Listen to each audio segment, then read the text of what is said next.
Does your food affect your mood? Well, the short answer is yes, and in this video I'm going to tell you about certain foods that may be affecting your mood and just some information that might help you to understand the connection between food and mood.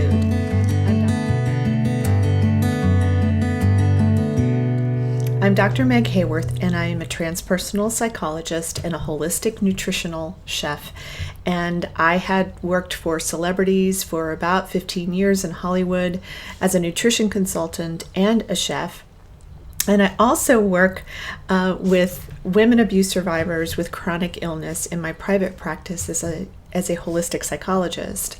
And I look at how the experiences that they went an affect their physical bodies. So it's a holistic practice that I work with people all over the world doing.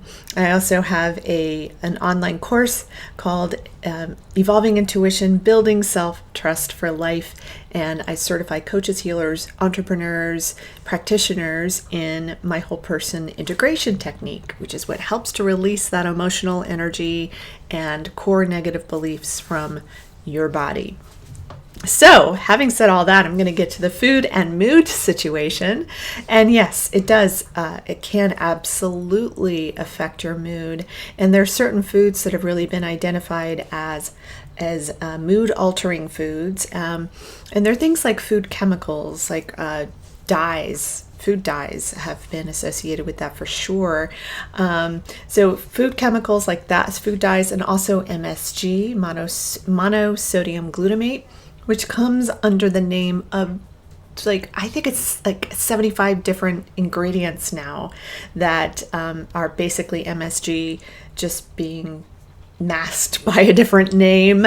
Things like autolyzed yeast extract, hydrolyzed vegetable protein, those things are also basically MSG. And what MSG is an excitotoxin.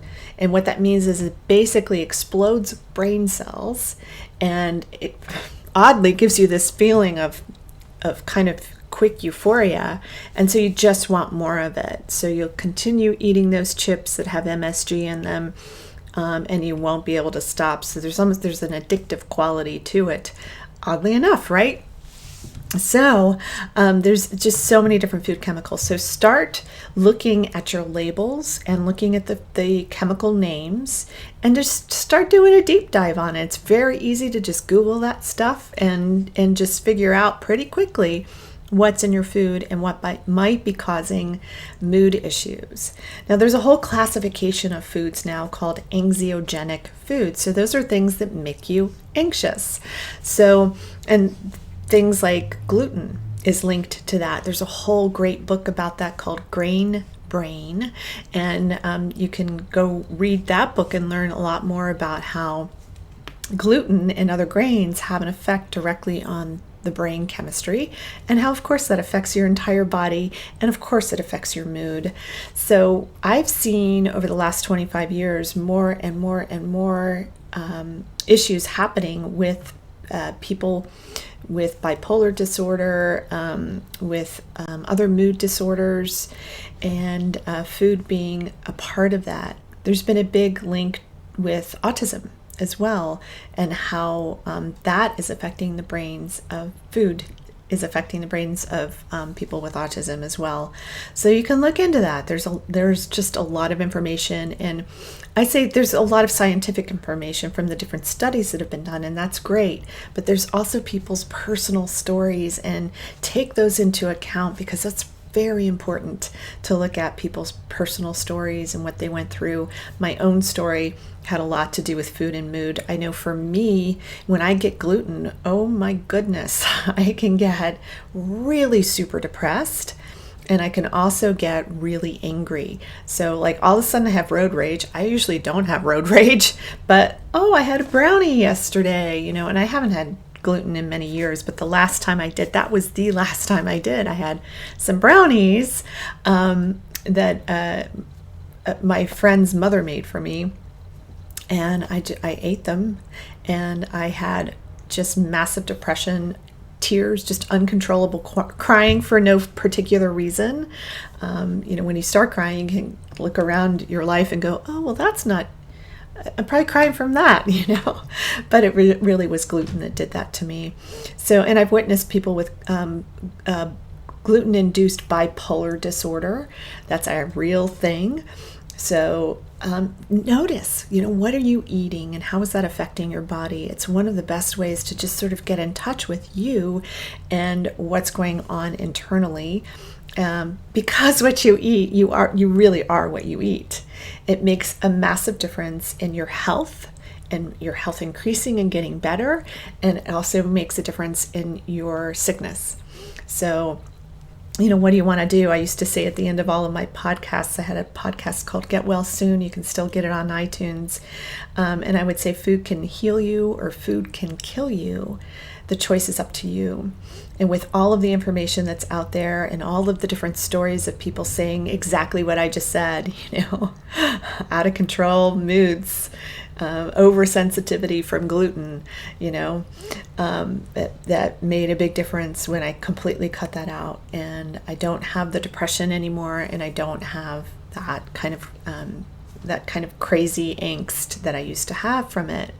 So just start noticing, I say you had a piece of toast with breakfast, and then an hour later, you're suddenly just triggered and crying and upset about something that is actually really small if you look at it. And so just see if there might have been a correlation between those two things. And of course, removing it from your diet completely is also a good way to try to see and do that for a while. Not just for like a day or two, but you need to do that for 3 months is really ideal, because it takes 90 days for tissue change to happen in your body. So at any rate, I hope that this information is going to help you get well now. That's incidentally the name of my best-selling book, Get Well Now, Healing Yourself with Food and the Power of the Mind, where I go into more depth about food and mood and the different food chemicals and things to avoid, because they're definitely connected with those issues. And then I also even give you a food plan in there. It was actually incidentally a food plan from one of my famous clients that I shared with you in the book. And there is a companion cookbook with it as well that's on my website at meghaworth.com. You can go to my bookshop and just click on that and get a copy of my book, Get Well Now, to help you get well now and to help you move forward with your food and mood connection and start just being aware. This is the really simple thing that you can start doing today is, what did I eat throughout the day? Even write it down. And what were my symptoms coming forward? So you eat something at 7 in the morning, you eat something, and then 45 minutes later you've got a big stomach ache. So you can start putting together, well, what are those things that are creating symptoms in my body? So if you want to learn more about my work, go to meghaworth.com and you can learn more about food and mood. You can work with me directly one-on-one with my coaching program called What Celebrities Eat.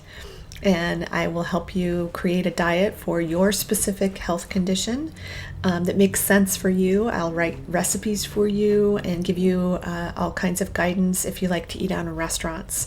So I'd love to work with you. Just come on over to meghaworth.com, learn a little bit more about what I'm doing. And I hope that this information will help you get well now. If you haven't done so already, please like, subscribe, and ring the bell for future videos. Thanks so much for watching. Mwah!